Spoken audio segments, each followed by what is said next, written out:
How's everybody doing? Welcome to the fourth episode of the Throw It Deep podcast. Now, this is actually our first show remotely on Zoom, as I've now returned to Alabama. We have the national championship in 3 days. It's now Friday, January 8th. And I guess let's just get – so this is probably going to be a shorter show this time around because – all we got to talk about is the national championship. We previewed the wild card round in the last show. We'll come at you probably early next week with the NFL wildcard recap, and obviously we'll talk about the national championship after it, but this show will just be a national championship preview. But anyway, let's get right into it, I guess. Andrew? So Monday, 8 p.m. is a big game. We got a 12-0, number one ranked Alabama Crimson Tide versus the third-ranked 7-0 Ohio State Buckeyes. And and we've said this, we've touched on it a little bit after the playoff. We'll get right into it from a fan's perspective. I am unbelievably nervous. And Andrew, as a fan of the SEC, I'm sure Roll Tide. I don't know. I mean, I was saying this kind of after the playoff. Like I said before the playoff games that if Clemson were to beat Ohio State and we were to beat Notre Dame, I was nervous we were going to lose to Clemson. I just had it wrong as to between Clemson and Ohio State, which was the better of the two teams. And I think Ohio State came out and played the way you thought Clemson was going to come out and play. So yeah. So I mean, and I think defensively we're probably pretty comparable to Clemson this year. People probably thought Clemson's defense was a little bit better than it actually was, and it ended up getting absolutely exposed by Justin Fields and Trey Sermon, Chris Olave. But I think probably it's no secret that Alabama's not strong defensively this year, stronger this year than they were last year. But they're not Alabama teams of old. They win the ball. They win games by scoring points, which is obviously a shift from what we've seen throughout most of the Saban era. But this thing's going to be a shootout, I think. Yeah. Speaking of, the over/under is at 75. I kind of see that getting shattered. I don't really think either of these teams are going to be shut down on offense. It's going to be the higher national championship over/unders ever. I would think. I'd be curious what Clemson LSU was last year, but I wouldn't think it was 75. No. So Alabama's favored by what? 3.5, 4? No, 8. 8. Too much. Too much, you think? Yeah. And I'm not putting a dime of my own money on this game. I will be. I'll be putting my money on Alabama. Again, that's a little bit of me being kind of a fan in this situation. I'm just I'm too invested in this one emotionally, I think, to put in. Oh, absolutely. Never put your own dollar on your team. Your own team. Yeah, I mean that's what they always say. And bad juju. Usually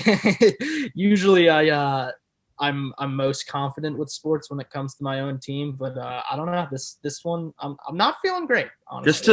Over as a broad perspective of this game, I think you're either going to see Alabama kind of have a steady lead most of the game and like stick with it, or you're going to see like a classic. I don't think Ohio State's going to go in there and blow them out. Well, I was saying this to my friend yesterday. I think I could see this game going literally any which number of really ways. And like if we come out and lose like we did to Clemson my freshman year, 44-16, I mean obviously I'm going to be devastated, but I just don't see that happening. I think Alabama's too strong. I just think your offense is too strong to keep up. We're going to be able to score the points to keep up no matter what Ohio State. Now, the one thing that I think is interesting, and you brought this up on the last show, is how Ohio State kind of shut down ETN a little bit. Yeah.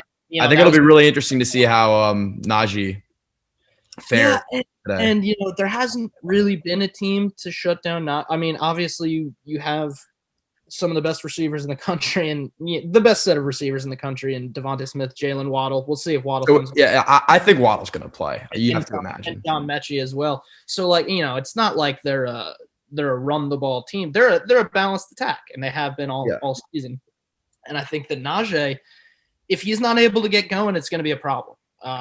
If they're able to, that's going to be Ohio State's key to victory, I think. And, it's not that I don't think we can't win with Mac Jones throwing the ball 45 times, but the recipe for success this season has been a balanced attack from the start.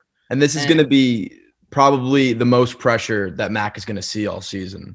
Oh yeah, I mean, I think his biggest test defensively this year would have been the Georgia game, probably especially if you were looking at the schedules before the game. But Ohio State scored over 40 points.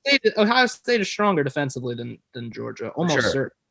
I think if they can shut down Najee and force Mac to throw the ball, 40 times, it's going to be a long. I mean, look, and guys are going to get open. Guys are going to be open all day. I mean, Shaun Wade, the All-American corner for Ohio State, came out this week and he said, "You already know who I want to guard." Referencing Devontae Smith. He did not have. Shaun Wade did not have a good game against Clemson. He got tripped up a few times, and then he's coming out this week and saying he wants Devontae. I mean, careful what you wish for. Yeah, really be careful what you wish for. So I mean, Waddle playing or not is. Really could end up making the difference. And now, especially if you're going to force Mac to throw the ball. I think pretty much no matter what, Waddle is going to dress for the game. He's not going to be standing there in street clothes. But you're not going to tell Ohio State he's not playing. I mean, you're going to make Ohio State plan for him, whether you're planning on playing. There's a chance that Waddle's like at 70% and that Alabama has known for weeks that there's no way he's playing in this game. There's a chance of that. But you saw videos of him getting on the bus. He's not walking with a limp or anything. No. He's been back at practice. So he's like, if he wants to go, he's going to be cleared to go. It's going to be interesting. What I would predict for Waddle, I would predict he's going to suit up. He's going to be on the sideline. And I think they'll kind of use him in like a decoy role. I don't think he'll actually get a ton of action. And I think probably his snaps will be limited. But I mean, if they're losing in the second half, they're probably going to take the training wheels off of Waddle a little bit. Yeah, they're going to have to. I mean, we saw how good he was earlier on in the season. I think the two of us have discussed this. Devontae Smith is not, by the way, congratulations to Devontae Smith. Heisman.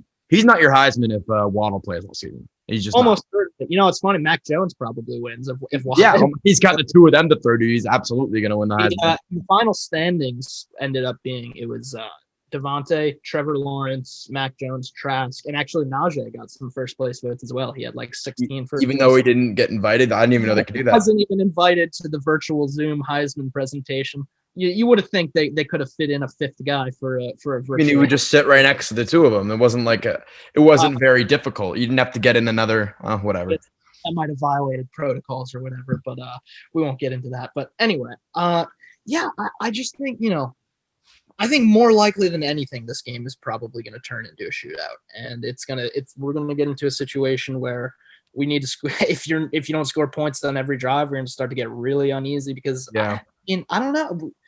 The Alabama defense this year. It's not great. It's very average, and I'd like to think it's slightly better than what Clemson came rolling out with against Ohio State, but I mean we have our first real kind of test for that defense as of recently was the SEC championship. Florida game. Florida came out and put up 48 points. So, and it's interesting that you say that. I'm looking at Alabama's schedule right now, and this is a kind of very similar team coming in, but a little stronger to a Florida if you're looking at Ohio State. Yeah, definitely. Florida, but built similarly. Had a terrible defense. So yeah, and Ohio State does not have a terrible defense. No. If we didn't put up 54 against Florida, we would have lost the game. So yeah, I don't know. It's going to be a classic. I think. I'm thinking classic. Now here's again. I don't want to speculate. I'm not in the Ohio State locker room. I don't know these guys. It seemed to me post game, et cetera, like Ohio State all year long since the semifinal last year.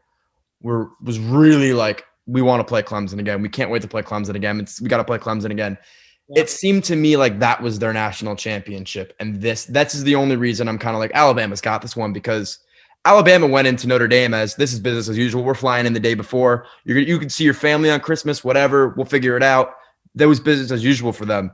This game against Clemson was everything for Ohio State. I mean, I don't know if you saw. I think it would have been after the Big Ten championship. This video came out. It was like a IG live from the Ohio State locker room of Ryan Day talking to his team, and he said, I won't use the expletives he uses, but he says, if we get one chance against a Notre Dame, a Clemson, and Alabama, we're gonna kick their effing ass. And so it was interesting. It was kind of some bulletin board material, but he came out and that's what they did to Clemson. So, but like to your point about this kind of being their national championship, I don't know. I would like to think a program like Ohio State, it's not like there's some Cinderella story. Oh no, but I wasn't even really saying that. It was more just like they had this circled on their calendar. Yeah. Let's not forget, you got to go play Alabama. Yeah, they've wanted to be. I mean, yes, since last year's playoff, they've definitely had a potential rematch with Clemson circled on their calendars for sure. Yeah. That's like, I mean, I don't know, but I feel like you could look at that the other way in the sense that like, we finally slayed the dragon that we couldn't get over that hump. Now who's going to beat us? I mean, and again, none of this really matters that much. We're just kind of we're just speculating.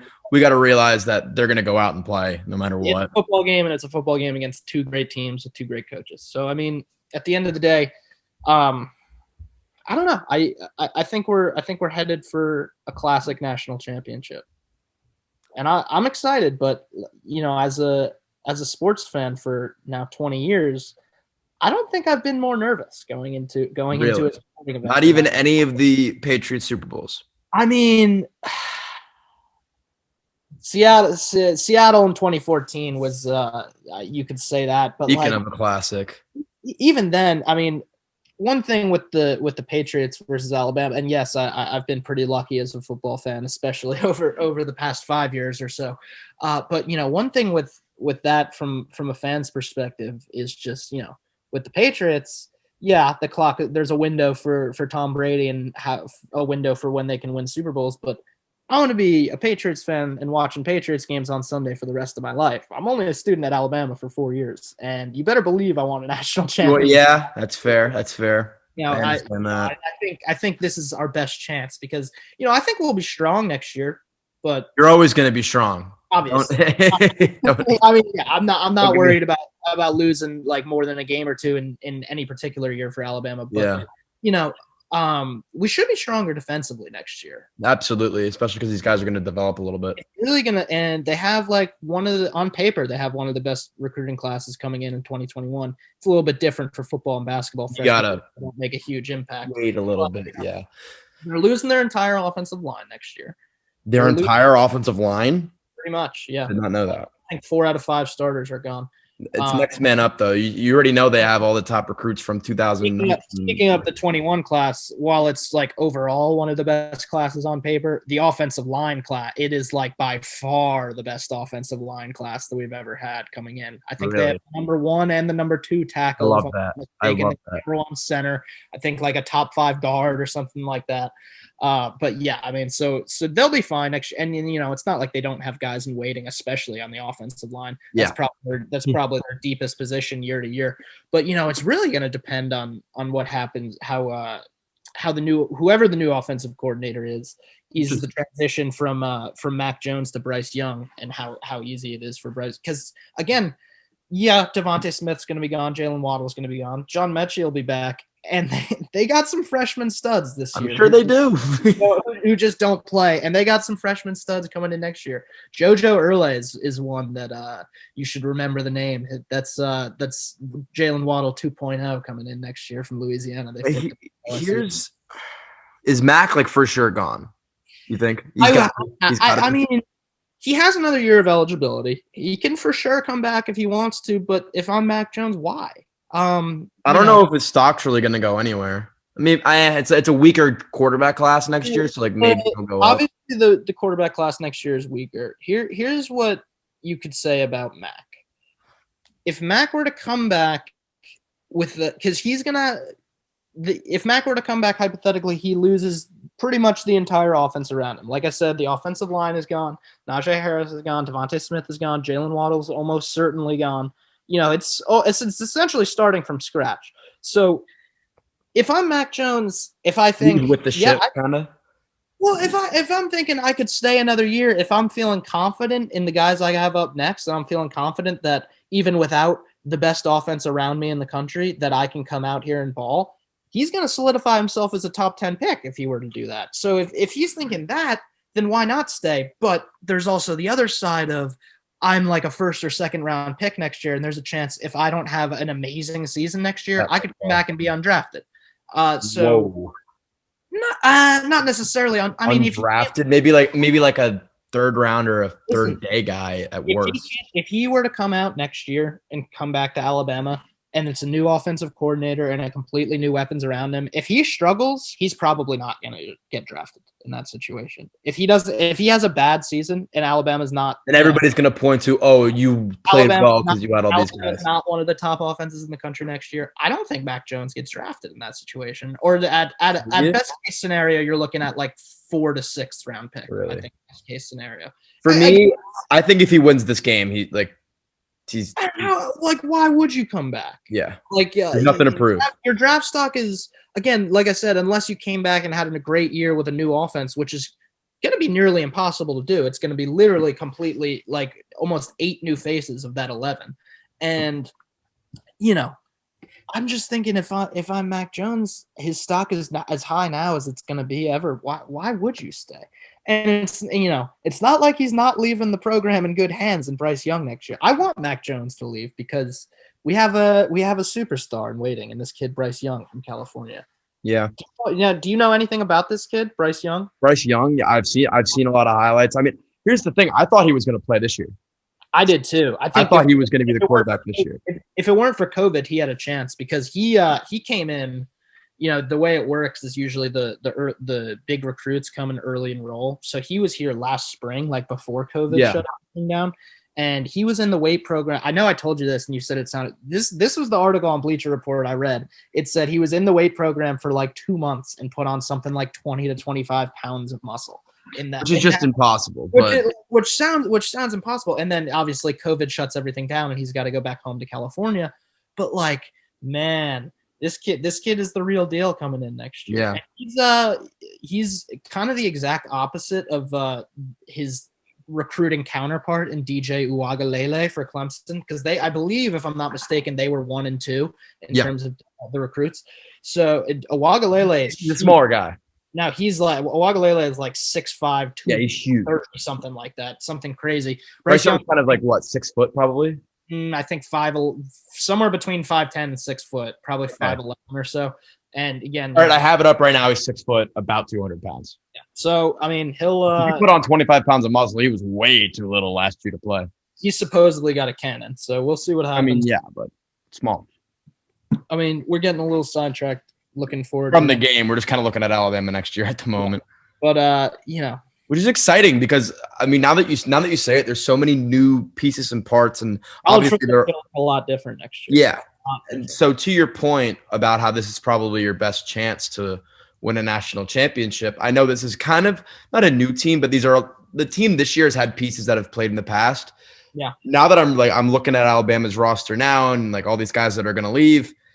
It's a new team, and we've seen in college football. College basketball has changed. It's a completely different conversation, completely different sport. College basketball has changed where the blue bloods aren't winning every year with freshmen. It's really hard to have a team that hasn't really, they've obviously practiced together every day, off season, whatever, that haven't played together on the field and then go 12-0, win an SEC championship, win a playoff game, and then that's difficult. So this is definitely your best chance as a student. Here's a storyline for you going in on Monday night.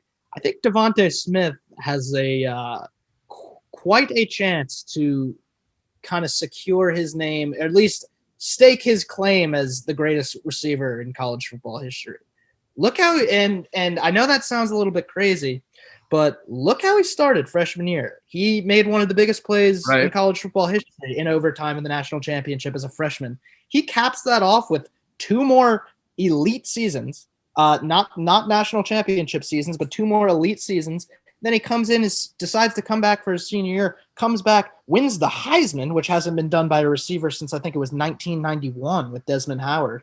And, if he comes in with a great, he was awesome in the SEC championship. He was awesome against Notre Dame. He's absolutely destroyed every good opponent we faced this year. All his best games have come in our biggest games. If he comes out and has another huge performance and Alabama wins, I think you can firmly make the argument that DeVonta Smith is the greatest receiver in college football history. Numbers wise, I think he would have had the greatest season because I'm just thinking recency. For a receiver, I think greatest season is kind of arguable, especially if they win. I mean, I'm just thinking recency, and I'm just thinking of last year's national championship and the SEC championship and play. Justin Jefferson had a ridiculous season last year, too. I mean, so did Ja'Marr Chase. I mean, statistically, that's the best offense of all time, by the way. Yeah, LSU last year. It's very hard to argue that's the best offense of all time. Shout out to Joe Brady. But anyway, I don't know. I think that DeVonta, maybe numbers wise, he's not quite in that like dominating the rest. He's had a career. He's had a full career. Yeah. He's had a full career, and he has a chance to cap it off with 2 national championships and a Heisman. So I think that's a pretty good argument for greatest receiver. I think if you're looking for props, put DeVonta Smith is scoring a touchdown on Monday. You can almost probably have to bet $20 to win $1 on to bet. Yeah, that might be a thing. I haven't looked at that, and trust me, I will. But that'll be in my play. Maybe I'd be curious what the yardage under over is, if it's over or below 100. I would think it's probably. I would think it's got to be over 100. I mean, I could look. So I mean, something else to think about on Monday is this is kind of Justin Fields' audition for the draft. Switching team, it is. Obviously, it's the biggest game of Justin Fields' career from a perspective of he's playing in the national championship with a chance to win college football's biggest crown. But at the same time, this is also the biggest game of his career because this game is going to determine where Justin Fields gets drafted. He either goes 2 or he may fall to 5, 6, whatever. There's also going to be a lot of pro days, and I can't remember whose mock it was, but I saw one yesterday with Justin Fields. Had him at like 15. To the Patriots, all the way at 15, which how would you like that?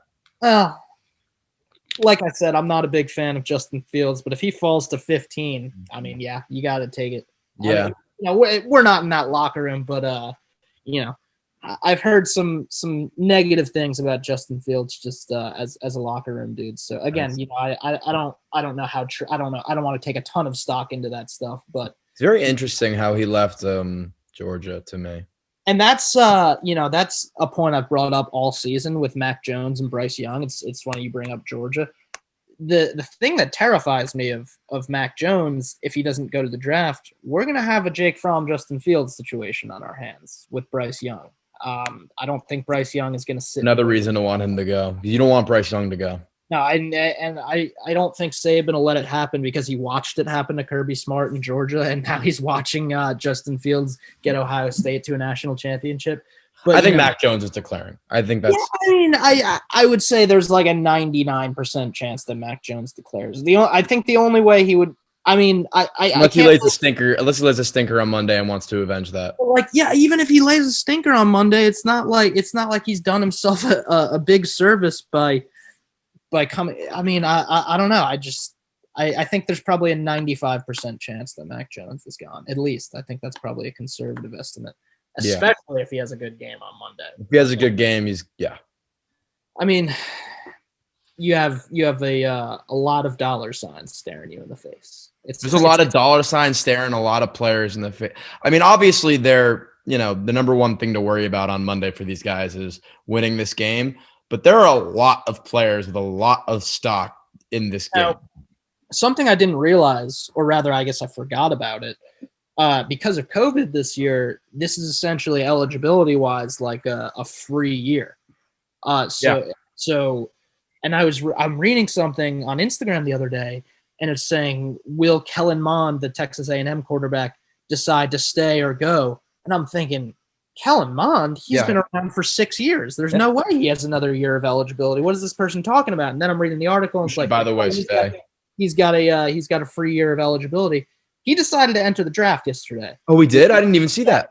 Kellen Mond entered the draft yesterday, which I think is a grave mistake he just made. I agree because, again, next year is so much of a lighter class. Imagine, and A&M's got a great team. A&M's got a great team. I mean, they just won an A&M could win the SEC next year, like 100%. If Kellen Mond were to come back, and I don't know who the guy in waiting is at A&M, or if they have some freshman coming in or something. I'm sure they have someone decent. But, if I'm Kellen Mond, Texas A&M is a playoff contender next year. Absolutely. I think A&M should make the playoff next year. If you get to the playoff in a weak quarterback class, we have to play at Texas A&M next year, which could be tough. But, it made a little bit better by the fact that Kellen Mond's not going to be there. Again, we'll see who it is. But, I mean, what are you doing? You're a draft day 2 guy, no matter what this year. Best case scenario, you're a draft day 2 guy. Yeah. I think he's going to fall to day 3, actually. Probably. And I don't know. Maybe some team will take a chance on him. I mean, he's been a starter now. I believe this was at least his 3rd year starting for A&M. Yeah. So, and he hasn't got A&M's gotten better, but but Kellen Mond, I've always kind of not a really strong arm guy, not really a pocket passer guy. He's more of it.